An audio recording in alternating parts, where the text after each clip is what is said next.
Umugoroba mwiza abakunzi ba Kabara TV 1 tubahaye ikaze mu makuru yo kuri uyu mugoroba ku wa gatanu tariki 23 z'ukwezi kwa mbere umwaka w'ibihumbi 2026. Muri aya makuru mukaba mugiye kubana na Nkomezi James.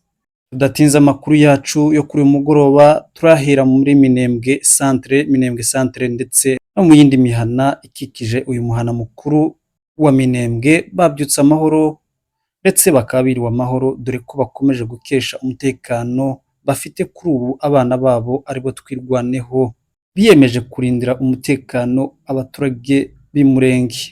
Uyu munsi isoko nkuru ya Minembwe yo kuri uyu munsi wo kuwa gatanu yaremye neza nk'ibisanzwe, nubwo abacuruzi bakomeje guhura n'imbogamizi zo kubona ibicuruzwa bigoranye kubera ko kuri ubu mujyi wa Uvira kuvaho AFC M23 MRDP twirwaneho bawuviriyemo ukigarurirwa na Wazalendo ndetse na FARDC. Abacuruzi binuraga ibyashyara babitwara mu masoko atandukanye yo muri Haut Plateau, kuri ubu bikaba bigoranye kuba babona ibyo byashyara.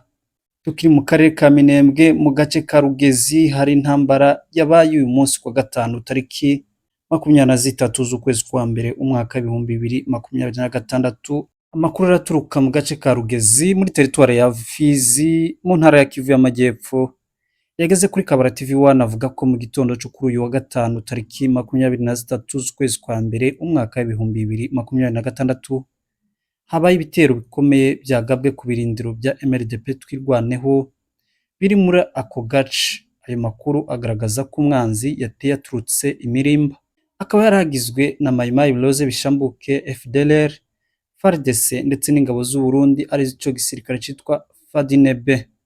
Igitero cyatangiye masaha ya kare mu rukerera, aho abateye bakekaga ko wenda byaborohera gukuramo Rugezi bakayifata nyuma yaho batakaje point zero mu minsi mike ishize. Gusa kubera ubuhanga n'ubushishozi bw'ingabo zatwirwaneho ndetse n'iza Sarambwe ziri muri kara karere basanze ziri maso, imirwano yamaze amasaha agira kuri 3 yonyine birangira umwanzi atsinzwe bikomeye, arajenguwa yiruka ahunga asubira mu bice yaturutse. Amakuru avuga ko mu byafashwe ku ruhande rw'umwanzi ari byinshi birimo amasasu n'intwaro bambuwe, mu gihe abenshi mu baje kugaba igitero bahasize ubuzima. Kugeza ubu MRDP twirwaneho ikaba ariyo igikontorora aka karere ka Rugezi. Reka twerekeze Uvira mu mujyi wa Uvira uyu munsi ku itariki 23 z'ukwezi kwa mbere umwaka w'ibihumbi 2026. Kuri uyu wa gatanu muri uyu mujyi rero hari amashusho yacicikanye yerekana guverineri w'intara Kivu y'Amajyepfo Bwana Jean Purusi Sadiki uyoboye igice kigengwa na leta ya Kinshasa yageze mu mujyi wa Uvira. Uku kuhagera kwe kuje nyuma y'igihe guverineri yaramaze yarahungiye mu mujyi wa Bujumbura mu gihugu cy'u Burundi mu bihe byashize ubwo ihuriro AFC M23 MRDP twirwaneho ryafataga umujyi wa Uvira.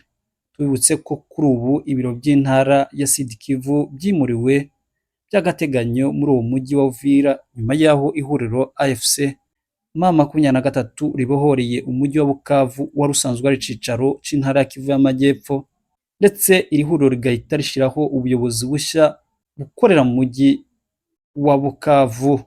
Reka twerekeze ku gihugu cy'u Rwanda kubirebana na politike y'ububanyi n'amahanga. Umudepite mu nteko nshinga y'amategeko ya Leta Zunze Ubumwe za Amerika uhagarariye leta ya Texas Ron Jackson yatangaje ko gushyira ingabo za M23 mu nzego zishinzwe umutekano ndetse ko ibihugu bituranye na Repubulika Iharanira Demokarasi ya Kongo bikwiriye kugira inyungu mu mabuye y'agaciro ari mu burasirazuba bw'iki gihugu mu rwego rwo gufasha gukemura amakimbirane n'ibibazo by'umutekano muri ako karere. Ibi yabitangaje mu kiganiro cyabereye muri komisiyo y'inteko ya Amerika ishinzwe ububanyi n'amahanga ishami rishinzwe Afurika kuwa 22 z'ukwezi kwa mbere umwaka w'ibihumbi 2026, ashingiye ku byavuye mu ruzinduko yagiriye mu bihugu by'akarere k'ibiyaga bigari mu kwezi kwa gatatu umwaka w'ibihumbi 2025, igihe yazaga nk'intumwa y'inteko ya Amerika.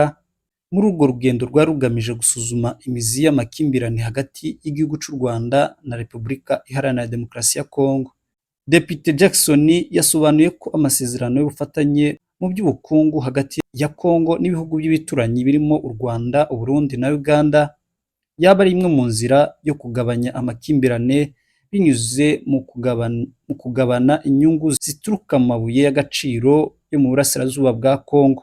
Yagize ati niba aya mabuye acukuwe muri Kongo agatunganyirizwa no mu bihugu by'ibituranyi, buri wese azumva ko afite inyungu mu kubungabunga umutekano n'amahoro muri ico gice. Uyu mudepite yongeye ko inyungu Kongo ibona muri uwo mutungo zikwiye gusubizwa mu burasirazuba bw'iki gihugu zigashorwa mu baturage n'ibikorwa remezo mu rwego rwo guteza imbere imibereho yabo no kugabanya impamvu z'amakimbirane akomeje kugaragara muri aka karere. Iyi nkuru rero tukaba tuyikesha ikinyamakuru Igihe cyanditse iyi nkuru. Mugire umugoroba mwiza. Iyi ni Kabara TV1, njye nk'ibisanzwe ndi Nkomezi James.